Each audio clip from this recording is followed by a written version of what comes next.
Good morning, guys. I am Abhishek Dangi and I welcome on your channel Key of Labasna. So guys, आज है 14 जनवरी और आज हम देखने वाले हैं द हिंदू के कंप्लीट न्यूज़पेपर और इम्पोर्टेंट एनालिसिस एडिटोरियल को। सो गाइस, एडिटोरियल और डिस्कशन शुरू करने से पहले मैं आपसे सबसे रिक्वेस्ट करूंगा कि आप इस चैनल को सब्सक्राइब और लाइक ज़रूर कर दें, ताकि से जैसे ही हम अपना वीडियो अपलोड करें आपको वो वीडियो फटाक से मिल जाए और आप अपना बाकी का दिन अपने स्टैटिक पोर्शन को प्रिपेयर करने में लगा सकें। सो गाइस, आज सबसे पहले मकर संक्रांति भी है, तो जो कि हमारे कंट्री के अंदर अलग अलग नामों से जानी जाती हैं, जैसे कि लोहरी, सुकरात, बाहुली, डुहुल और बीहू एज वेल एज। तो देखो मकर संक्रांति और हर एक त्यौहार हमारे इंडिया के अंदर एक नई मोटिवेशन को जन्म देता है और एक नई मोटिवेशन के साथ आता है। तो हम यूपीएससी के एस्पिरेंट्स हैं, हमारी ज़िंदगी में सारे मोटिवेशन एक इक्वल होने चाहिए। हम शॉर्ट टर्म मोटिवेशन के पीछे नहीं जाएंगे, इसलिए आज का हमारा दिन वैसा ही होना चाहिए जैसा कि हमारे बाकी दिन गुजरते हैं, लेकिन हाँ, कुछ स्पेशल ज़रूर होना चाहिए। तो चलो, मकर संक्रांति की आप सबको शुभकामनाएं और हम अपना डिस्कशन शुरू करते हैं। तो देखो, आज इन एडिटोरियल्स और बहुत इंपॉर्टेंट आर्टिकल्स न्यूज़पेपर के अंदर आए हैं, जो कि लगभग हमारे जीएस पेपर 2 से रिलेट करेंगे और जीएस पेपर 3 से रिलेट करेंगे। यानी कि आज हमारी यूपीएससी के प्रोस्पेक्टिव से बहुत ही इंपॉर्टेंट आर्टिकल्स आज आए हैं। तो सबसे पहला आर्टिकल है the buck stops with government to end hate speech, supreme court. देखो, आज हमारे देश के अंदर जो हेट स्पीच चल रही है, यानी कि हेट स्पीच रिलीजन भी हो सकती है, कास्ट्स के ऊपर बेस्ड होती है, जेंडर इक्वलिटी के ऊपर भी होती है। यानी कि हेट स्पीच किसी भी एक समुदाय या फिर किसी भी एक पर्सन या कम्युनिटी को टारगेट करके उसे ट्रोल करना, वो हेट स्पीच होती है। लेकिन ये हेट स्पीच हमारी सोसाइटी के अंदर बहुत ही ज़्यादा नेगेटिव इम्पैक्ट डालती है। जैसे कि किसी भी एक पर्सन को ट्रोल करना या फिर उसके अगेंस्ट में हेट स्पीच देना हमारी सोसाइटी के दो हिस्से कर देते हैं। यानी कि जो भी उस स्पीच के अगेंस्ट होते हैं या फिर जो भी उस पर्सन के अगेंस्ट होते हैं, उनका एक अलग पार्टीशन बनता है, और जो उस स्पीच के फेवर में होते हैं उनका एक अलग पार्टीशन बनता है। लाइक दैट, अगर आज हमारे देश में हिंदू और मुसलमान को लेकर हेट स्पीच पॉलिटिशियंस करते हैं, तो हिंदू और मुसलमान यानी कि जो हमारे आम जनता है, जिनको अभी इतनी पॉलिटिक्स या फिर इतना नॉलेज नहीं है, जो कि अभी सिर्फ पॉलिटिशियन की बातों पर ही यकीन करते हैं, उनके एक दो अलग अलग आइडियोलॉजीज़ बन जाती है। जो कि एक ही देश के अंदर अलग अलग आइडियोलॉजी का होना ऐसा होता है जैसे कि जर्मनी के दो हिस्से होना। तो हेट स्पीच हमारे देश को तोड़ रही है, हमारी कम्युनिटी को तोड़ रही है और हमारे आने वाली जनरेशन को भी तोड़ रही हैं। तो इसी हेट स्पीच को प्रोवोक करते हुए हमारे सुप्रीम कोर्ट ने गवर्नमेंट को ये रियलाइज़ करवाया कि आपने हेट स्पीच को कंट्रोल करने के लिए अभी तक कौन कौन से कदम उठाए हैं, कौन कौन से स्टेप्स लिए हैं। यानी कि आज किसी भी न्यूज़पेपर या फिर न्यूज़ एंकर को अगर हम खोलें, newspaper, I am really sorry, news anchor, तो न्यूज़ एंकर बहुत ही ओपनली और न्यूज़ के ऊपर हेट स्पीच प्रमोट करते हैं, किसी भी एक रिलीजन के बेस पे हेट स्पीच प्रमोट करते हैं।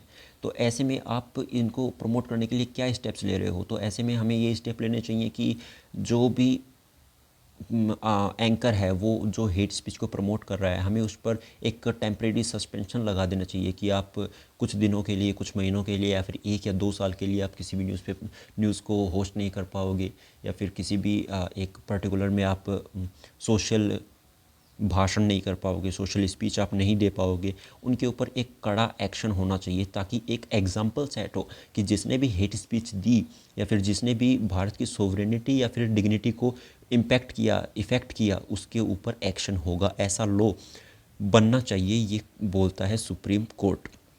देखो, आर्टिकल 19 के अंडर में हर एक भारतीय नागरिक को, हर एक इंडियन नागरिक को इंडियन कॉन्स्टिट्यूशन की तरफ से आर्टिकल 19 में फ्रीडम ऑफ स्पीच दी गई है।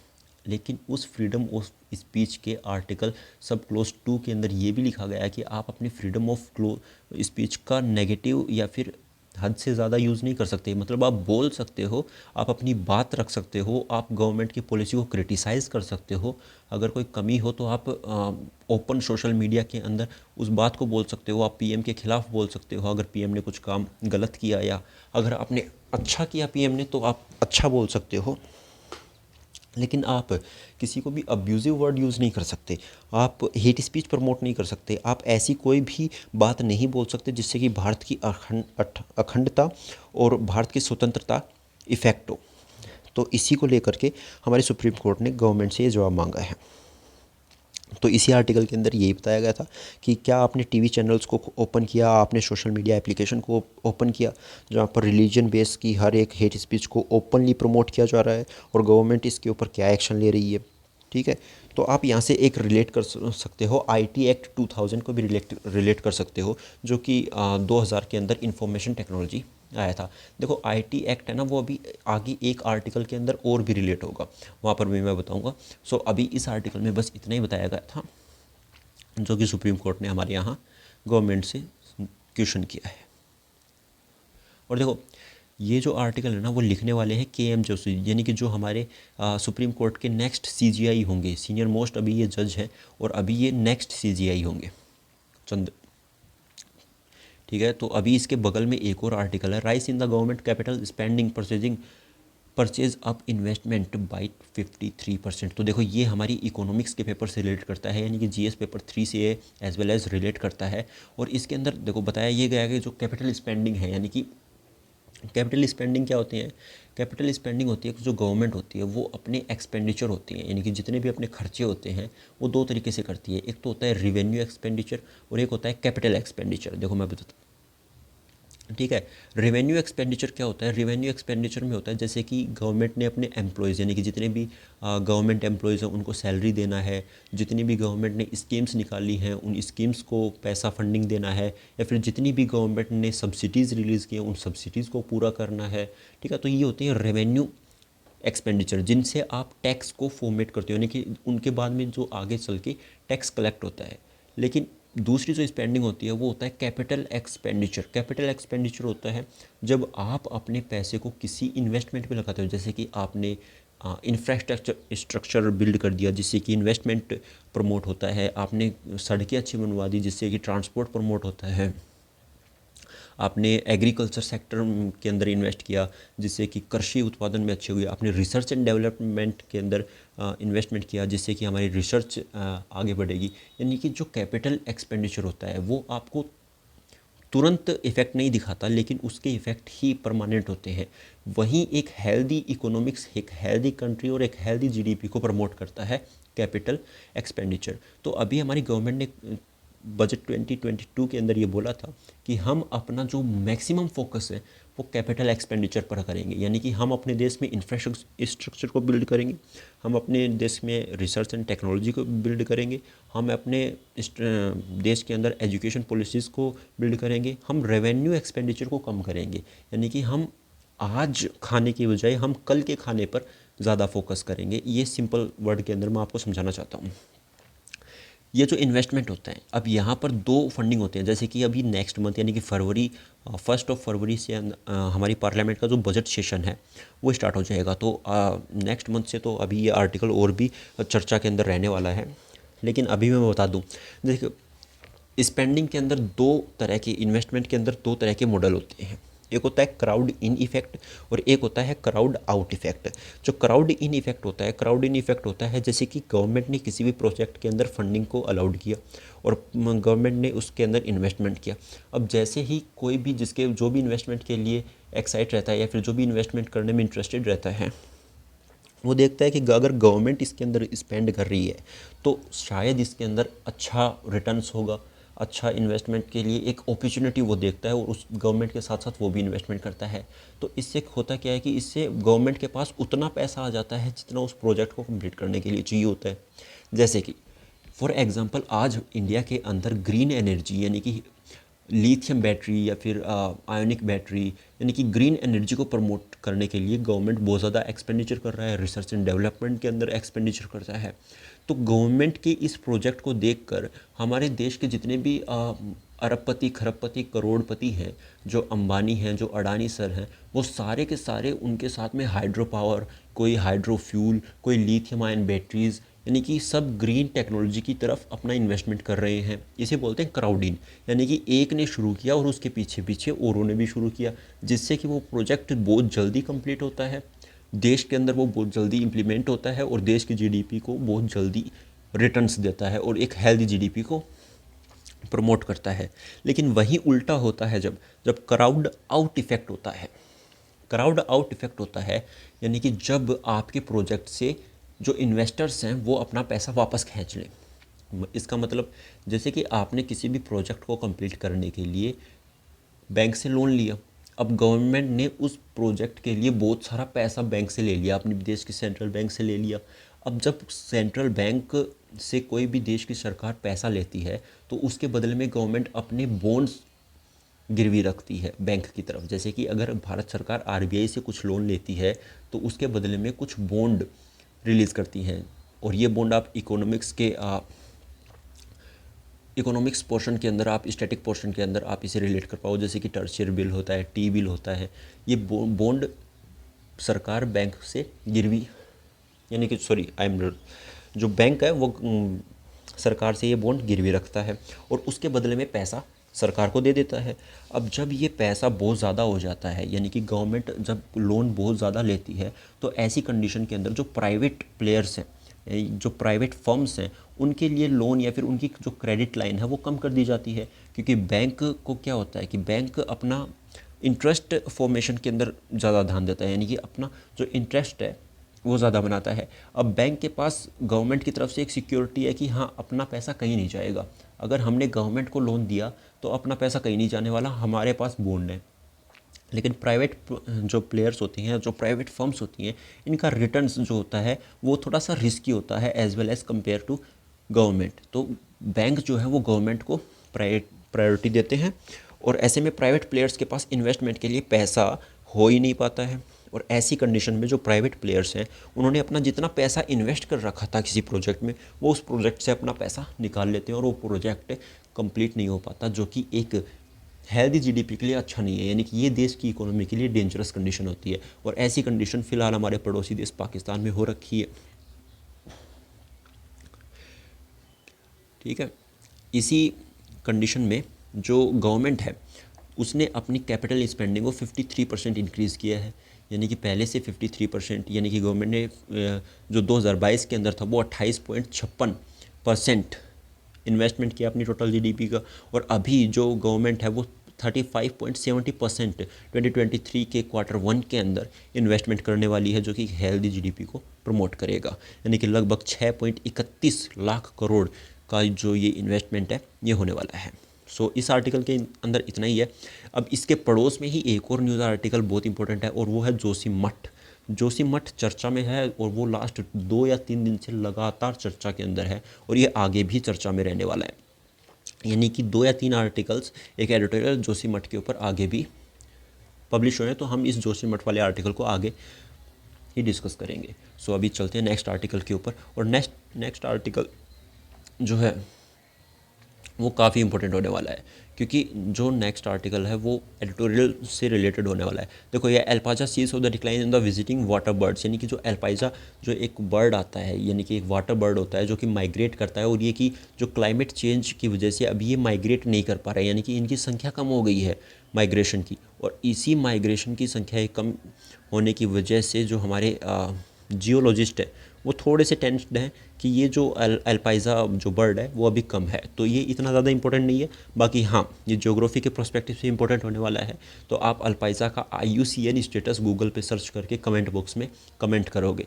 ये UPSC के पर्सपेक्टिव से बहुत ज़्यादा इंपॉर्टेंट होता है, क्योंकि ऐसे बर्ड्स के जो क्वेश्चन होते हैं वो UPSC बहुत इंटरेस्ट के साथ पूछता है।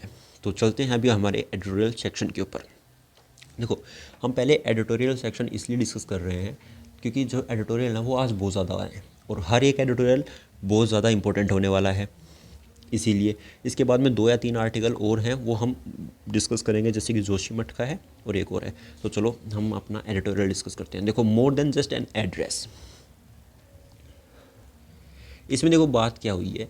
जो सेशन होता है, यानी कि जो हमारी पार्लियामेंट होती है, और पार्लियामेंट के अंदर जो सेशन होता है उसकी जो फर्स्ट जो मीटिंग होती है, जब फर्स्ट जॉइंट सेशन को जो होस्ट करता है वो हमारे प्रेसिडेंट और हमारे गवर्नर करते हैं।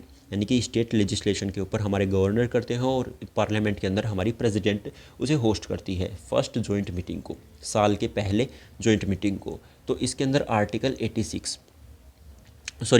87 हमारे प्रेसिडेंट के लिए, जब आर्टिकल 87 बोलता है कि हमारा प्रेसिडेंट वर्ष के प्रथम सत्र को आयोजित करेंगे। और आर्टिकल 176 गवर्नर के प्रोस्पेक्टिव से ये बोलते हैं कि हमारे जो गवर्नर है वो स्टेट लेजिस्लेशन यानी कि विधान सभा के प्रथम सदन को होस्ट करेंगे।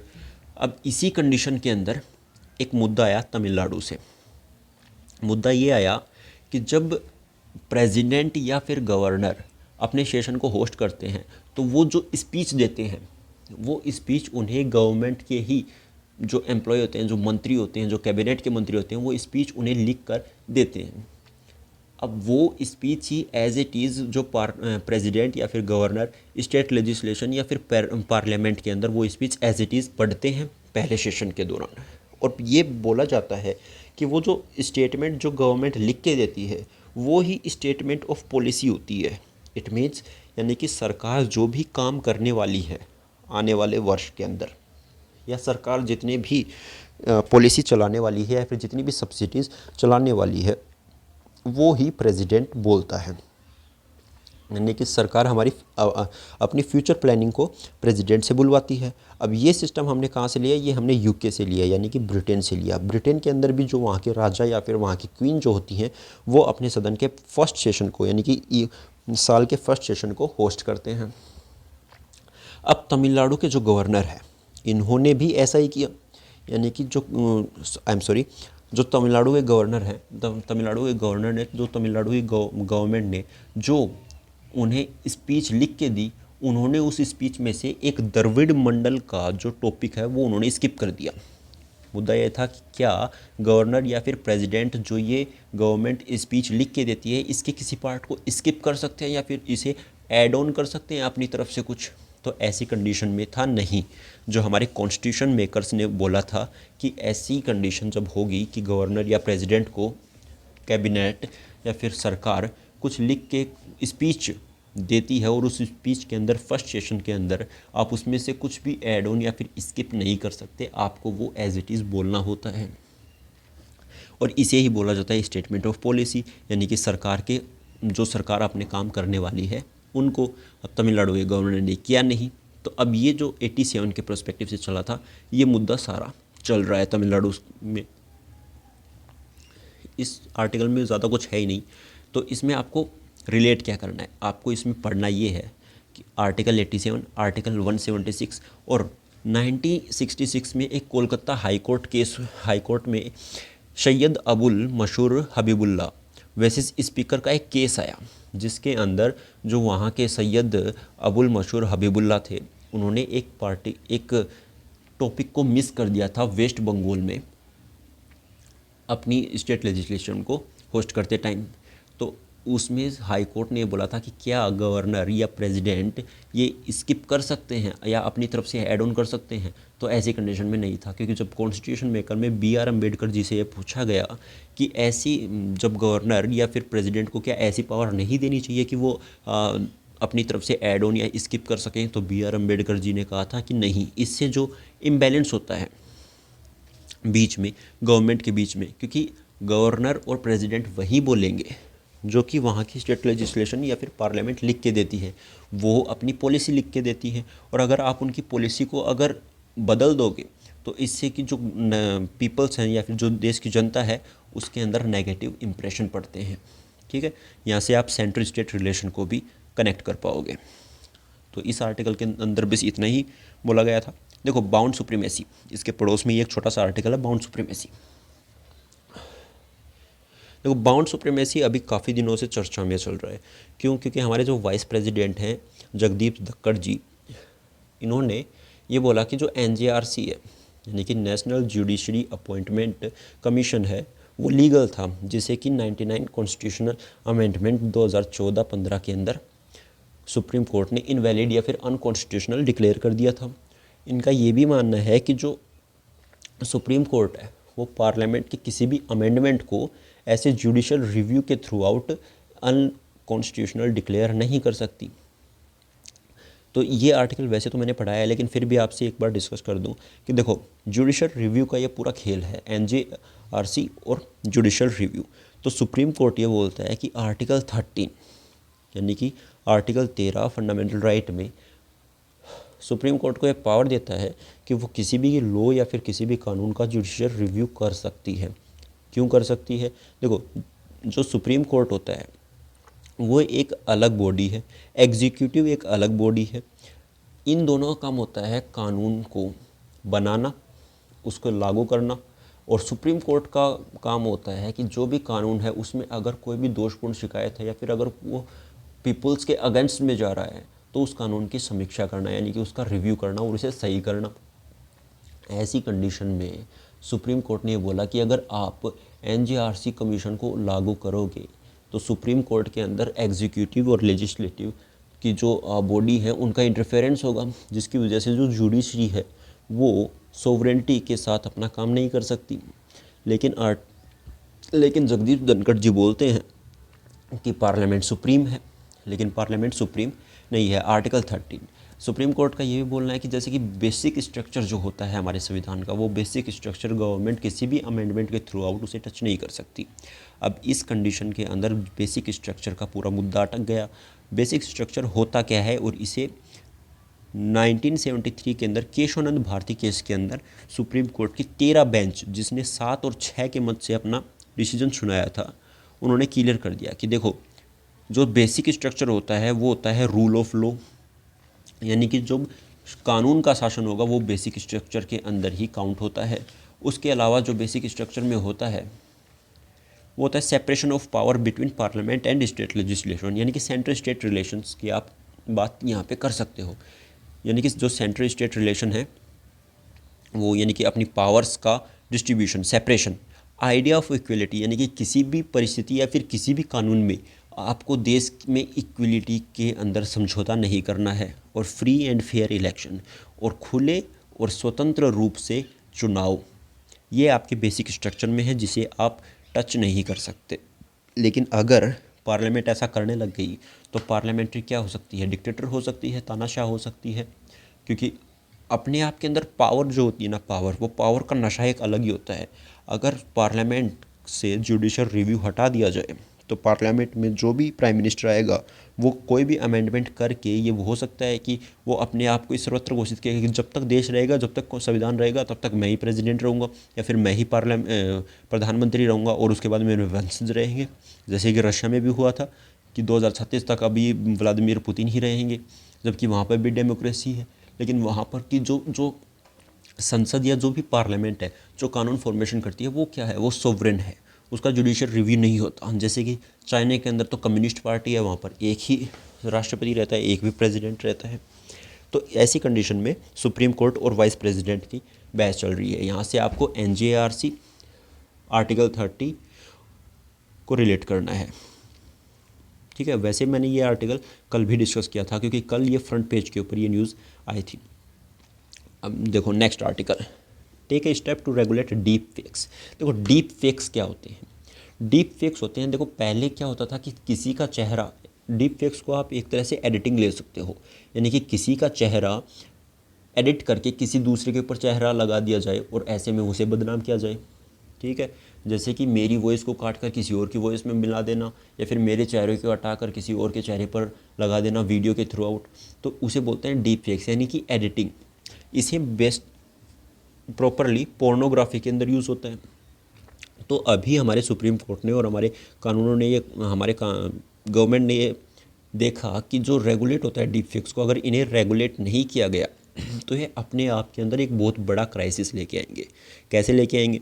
देखो ज़्यादातर डीप फेक्स जो होते हैं वो पोर्नोग्राफी के अंदर यूज़ होता है, यानी कि किसी भी एक महिला है उसका चेहरा काट कर किसी दूसरी महिला पर लगा देना और फिर उसकी इज्जत को, यानी कि उसकी सोवरेनिटी, उसकी डिग्निटी को इम्पैक्ट करना। लेकिन उसके साथ साथ ही जो डीप फेक्स है वो अलग अलग सेक्टर्स में यूज़ होता है। जैसे कि किसी भी पॉलिटिशियन की बात को कहकर उस बात को एडिट करके वायरल करना, या फिर किसी भी कंट्री के अंदर ऐसा होना कि एक राष्ट्रपति है, दूसरे राष्ट्रपति की बातों को एडिट किया और उसे वायरल किया गया। ऐसी कंडीशन में जो पार्टी पॉलिटिक्स होता है वो गर्म हो सकता है, यानी कि देश के अंदर दंगे हो सकते हैं। या फिर अगर दो देशों के बीच में ऐसी डीप फेक्स की एडिटिंग वाली चली तो दो देशों के बीच में युद्ध हो सकता है। ऐसे में जो स्टेट के रिलेशन और जो जियो पॉलिटिक्स है वो पूरी प्रॉपरली से इम्पैक्ट करती है। अब ऐसे में ही एक थ्रेट आया डीप फेक्स को लेकर कि मार्च 2022 के अंदर यूक्रेन के जो प्रेसिडेंट है यूक्रेन, जो भी रशिया और यूक्रेन का वॉर चल रहा है, यूक्रेन के जो प्रेसिडेंट है व्लादिमीर जेलेंस्की, उनका एक वीडियो सामने आया और उन्होंने उस वीडियो में व्लादिमीर जेलेंस्की ने कहा कि जितने भी यूक्रेनियन सैनिक हैं वो व्लादिमीर पुतिन के सामने सरेंडर कर दे, यानी कि घुटने टेक दे। बेसिकली वो एक एडिटिंग यानी कि एक डीप फेक का कमाल था, यानी कि उसमें व्लादिमीर जेलेंस्की की किसी और वीडियो की क्लिप उठाई, उसमें से उनका चेहरा हटाया और उस चेहरे को एज इट इज़ इतनी माइनॉरिटी से बारीक काम करके उसे किसी दूसरे के चेहरे पर लगाया और उसके थ्रू आउट वो वीडियो रिकॉर्ड हुआ, जिसके बाद में ऐसी सिमिलरिटीज़ कंडीशन में आई, यानी कि ऐसे इशू, ऐसी कंडीशंस सामने आई। अब इसमें जो रशिया और यूक्रेन है उसके बीच में युद्ध का ऐसी कंडीशन, या फिर यूक्रेन का अपने ही देश में, जेलेंस्की का अपने ही देश में विद्रोह होना आम सी बात होती है।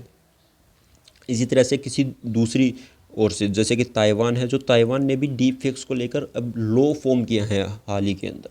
उन्होंने कहा है कि चाइना के अंदर ऐसे deep fakes, China in deep fakes का यूज़ करके ताइवान के अंदर इंटीग्रिटी को डिस्टर्ब कर सकता है। उसके अलावा ताइवान की जो दंगे भड़कवा सकता है, ताइवान के अंदर लोगों को इम्पेक्ट कर सकता है। तो इसके अंदर ज़रूरत है फ़िलहाल एक लॉ की, एक कानून की, जो इसे रेगुलेट कर सके। तो उसमें मेंशन किया गया है कि जो कि आईपीसी है, हमारा इंडियन पेनल कोड है, उस आईपीसी की जो धारा है 67 और 67A, जो कि इंफॉर्मेशन और टेक्नोलॉजी का मिसयूज़ करने के लिए आपको पनिश करता है। उसके अलावा आईटी की सेक्शन, आईटी एक्ट 2000 के सेक्शन 500 के अंदर भी ये है कि आप किसी का भी सेक्सुअल हरास या फिर किसी की भी डिग्निटी को अगर कॉम्प्रोमाइज़ करते हो तो आपको पनिश किया जाता है। एज वेल एज जो डीप फेक्स हैं वो रेगुलेशन ऑफ पीपल्स एक्ट 1951 को भी उतना ही वॉयलेंस करता है जितना कि आईपीसी सेक्शन, जितना कि किसी भी आम इंसान की डिग्निटी को, यानी कि रिप्रेजेंटेशन ऑफ पीपल्स एक्ट 1951 क्या है, उसके अंदर बताया गया है कि कोई भी इंसान कैसे अपनी जीवन के अंदर डिग्निटी मैटर करती है, उसके लिए सम्मान उसके लिए मैटर करता है। किसी भी इंसान एक सम्मानपूर्ण जीवन जीना चाहता है, उसके लिए वो डिग्निटी लाइफ जीना चाहता है, एक वेल पर्पस्ड, एक वेल सेटल लाइफ जीता है। और अगर कोई भी उसे वायलेंस करता है या फिर कोई भी उसके सम्मान को ठेस पहुंचाता है तो उसके ऊपर एक्शन होगा। और उसी केस के अंदर डीप फेक्स भी एक रोल प्ले करते हैं। तो ज़रूरत है कि डीप फेक्स के ऊपर एक एक्ट बनाया जाए, एक लॉ बनाया जाए। अब इसका वे फॉरवर्ड क्या हो सकता है, जैसे कि डीप फेक्स है तो इसके लिए कैसे लॉ बनाए जा सकते हैं। तो देखो, डीप फेक्स जो होते हैं उनको वायरल किया जाता है, यानी कि सोशल मीडिया प्लेटफॉर्म के ऊपर। तो जितने भी सोशल मीडिया प्लेटफॉर्म गवर्नमेंट ने अलाउ किए कंट्री के अंदर, उन सोशल मीडिया प्लेटफॉर्म के एल्गोरिथम को चेंज करके डीप फेक्स को बैन कर सकते हैं। उसके अलावा डीप फेक्स के लिए प्रोटेक्शन बिल बना सकते हैं। उसके अलावा जो हमारी स्थानीय पुलिस होती है, यानी कि रीजनल जो पुलिस होती है, उन्हें डीप फेक्स के लिए कुछ कंप्लेन रजिस्टर करने के लिए अलाउ कर सकते हैं। ऐसी कंडीशन में हम डीप फेक्स को थोड़ा प्रिकॉशंस ले सकते हैं। तो इस आर्टिकल के अंदर सिर्फ इतना ही बताया था। अब इसमें आपको पढ़ना क्या है, देखो इसमें आपको डीप फेक्स पढ़ना है, यानी कि डीप फेक्स के जितने भी पॉजिटिव और नेगेटिव इम्पैक्ट होने वाले हैं। और इसके अंदर आपको आईपीसी सेक्शन और आईटी सेक्शन दोनों पढ़ने हैं, आईटी एक्ट 2000 दोनों ही पढ़ने हैं। इसके अंदर आपको रिप्रेजेंटेशन ऑफ पीपल एक्ट भी पढ़ना है, जो कि आपके जीएस पेपर 2 से डायरेक्टली रिलेट करता है। अब देखो, जोशीमठ का एक और एडिटोरियल हमारे सामने है, जैसे कि fear and the forbidding in the Joshimath. देखो घटना क्या चल रही है ना कि